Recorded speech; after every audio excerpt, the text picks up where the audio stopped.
Iniimbestigahan ngayon ng isang nurse at doktor ng Toledo City General Hospital sa Cebu. Naputulan kasi ng paa ang isang 6 na taong gulang bata dahil sa umano'y malpractice. Nakatapak umano ng bubog ang bata noong nakaraang linggo. Dinala siya sa Toledo City General Hospital para ipagamot. Sabi ng nanay ng bata, tinahin ng isang nurse ang sugat ng bata at sinabihan silang bumalik sa susunod na linggo. Matapos ang ilang araw, nangitim ang paa ng bata at nangamoy. Ibinalik ang bata sa ospital.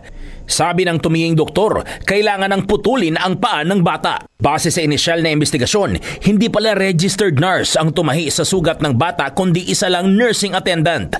Sabi ng hospital chief ng Toledo City General Hospital, doktor lang ang maaaring tumahi ng sugat at hindi nurse. So kana siyang let me enlighten po.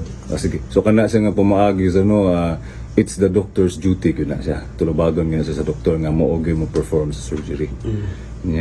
On the case of that patient, muna nga among giimbestigahan kung nganong nainato tong hitabua.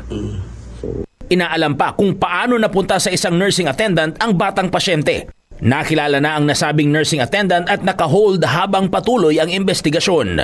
FMR News Cebu, Clark Pasuit, umaarangkada sa pagbabalita.